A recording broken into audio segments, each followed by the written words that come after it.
And just like that, Sharon Vincent drove out, her aunts drove out. It was an easy trip except for the U-Haul truck broke down in Tyler, Texas. It was a fuel pump issue and they had to switch trucks, which was terrible because me and Vincent jam-packed that shit up. And it was hot. And I drove through Tyler, Texas. That place sucks. Here's a photo of Jen's last photo in front of the house. She was in very much good spirits when she took that photo when I drove her and her mom to the airport.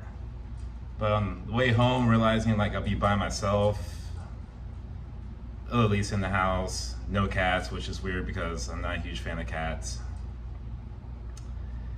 But like, you know, looking back now, it's just like, I don't know if she had time to sit in her house and just kind of look around all the stories and events. I know we did not get the time to do that, to sit down on the couch and just talk about, well, remember this time over in this corner, or, well, I'll get to that. So this video is gonna be more about funny events that we shared in the house for the time we lived there. David Letterman style, top 10. So starting with number 10, when the roommate moved in during the pandemic, I was not a fan of her, she was not a fan of me. You know, I can say it, I'll say it with my chest. Fucking hate her. I hate who she presented herself as during that time period, which if she hasn't changed, still fucking hate her. But anyways, Jen was, you know, the peacekeeper. I was sitting down watching TV, they were upstairs doing some artsy stuff, and they come downstairs, and Jen's just like, it's very important to me that you guys are good friends. Tana's one of my good friends, and I need you guys to be good friends. And Tana's just looking at me like this. I'm just looking at her like I hate your ass. But Jen was adamant. She's like, I want to hear you guys say that you guys like each other. And it was just a stare down. It's like, not happening. Number 9. So during the pandemic, I'll work out in the garage, and I was walking out of the garage, and Jennifer was sitting on the stairs. So just imagine just going through the garage door. Over here is a little bathroom. Then the stairs open up to go upstairs. And she goes, roar, scared the shit out of me. I threw my phone up in there. I'm like, ah, fuck you. And she's just like, I'll take my breakfast now, and just walked upstairs. Let's see, number 8. So for her birthday, I got her this kettlebell, which has a story behind it. One, it was a late birthday gift because I was indecisive. 2, I was living in Flagstaff, Arizona at the time, and I went to 3 art galleries in downtown Flagstaff, which I'm sure the rent there is high, and 3 artists told me, like, oh, you could definitely do that yourself. I don't have this talent. I have 0 talent for this. And I found one artist that's just like, oh yeah, I'll do it for you, but I need you to buy $200 worth of material, and then I'm gonna charge you $100. And I'm like, no. Ended up finding a tattoo artist that had great skills, and he did it for 45 bucks, and he did it within 20 hours. But as soon as Jen saw that, she's like, oh my God, like, I need to work out with this. I'm like, the fuck you will, like, you don't know. You don't know the pain I went through to get that. One time, or what's it, number 7, one time we're sitting on the couch, and I was drinking a beer, and it wouldn't be uncommon for Jen just to reach up from the, we always would sit on opposite sides, like with our legs kind of touching peaks.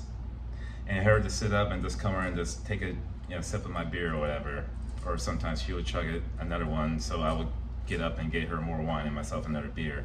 But this time she leaned all the way forward, came this close to my face like if she was going to kiss me, and wiped her snotty nose on my sleeve.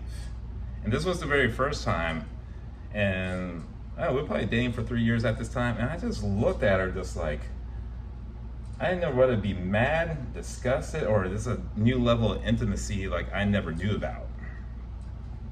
But it ended up being a thing. Number 6. Oh, our monthly deep cleans of the house, which ended up being our monthly arguments. So Jen was very particular at how she would clean the floors. You have to sweep it, then you have to dry Swiffer it, then you have to wet Swiffer it, then you have to mop it. The whole house will smell like Fabuloso, like we'll be getting high off that chemical smell. And every month we'll get in an argument. I'll start in like, Jen, I'm not entertaining your crazy. I am not gonna do all this with you. Like, it's not gonna happen.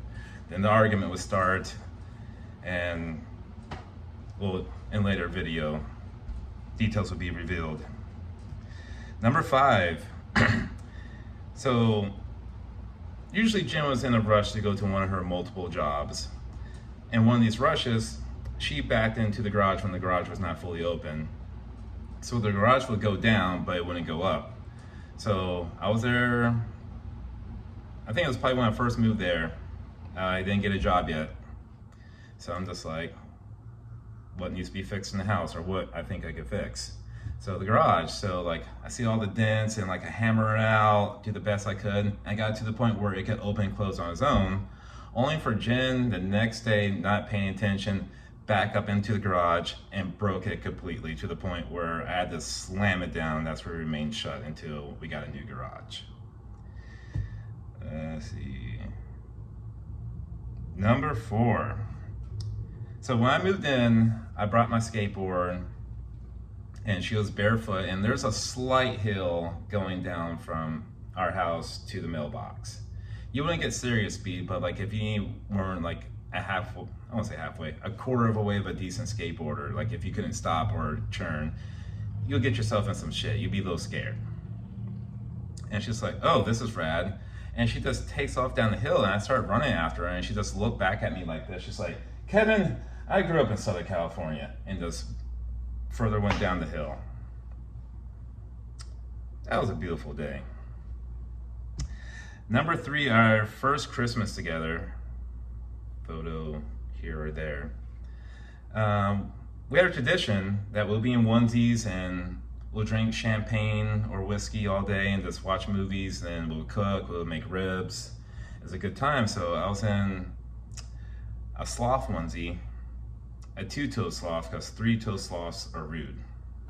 Think about it. They could flick you off. I was like, hey babe, check if I had a tail. And she bends over and looks, and I totally farted on her. And she totally punched the shit out of my stomach. That girl was insanely strong. Let's see. Number 2. So I have a thing, like when I buy new stuff, I don't like to use it. For instance, I have a pair of Vans I bought 2 months ago. I have not even worn or even taken out the box.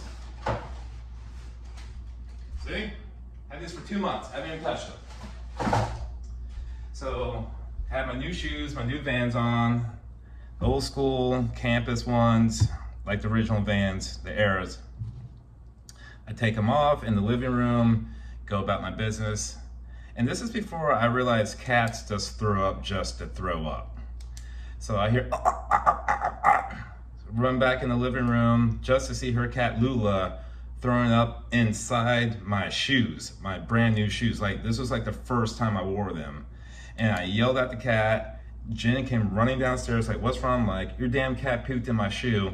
She runs up to the cat, asks if the cat's okay. I'm just like, what about my damn shoes, lady? She's just like, you can wipe them out. She loved her some pets. She loved her pets. And number 1 top house event.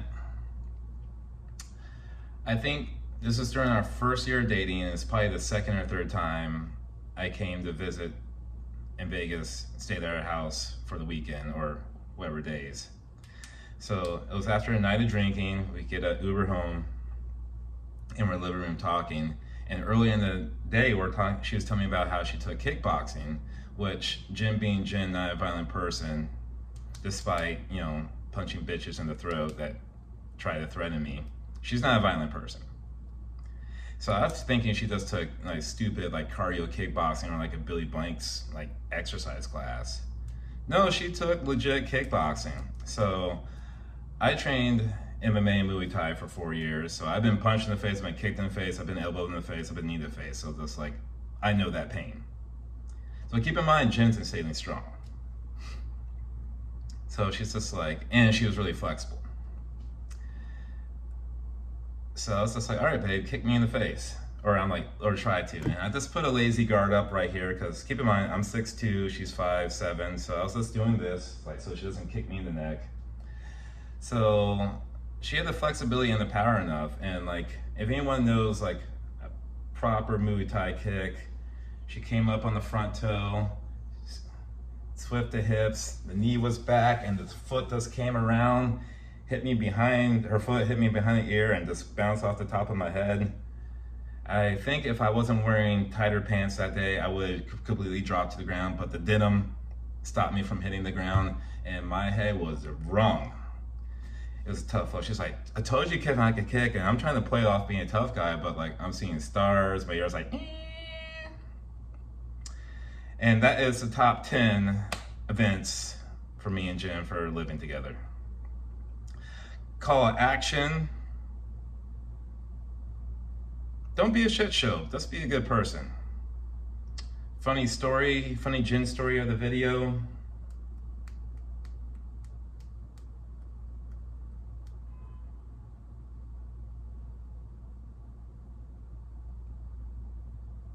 I gave you top 10 funny stories.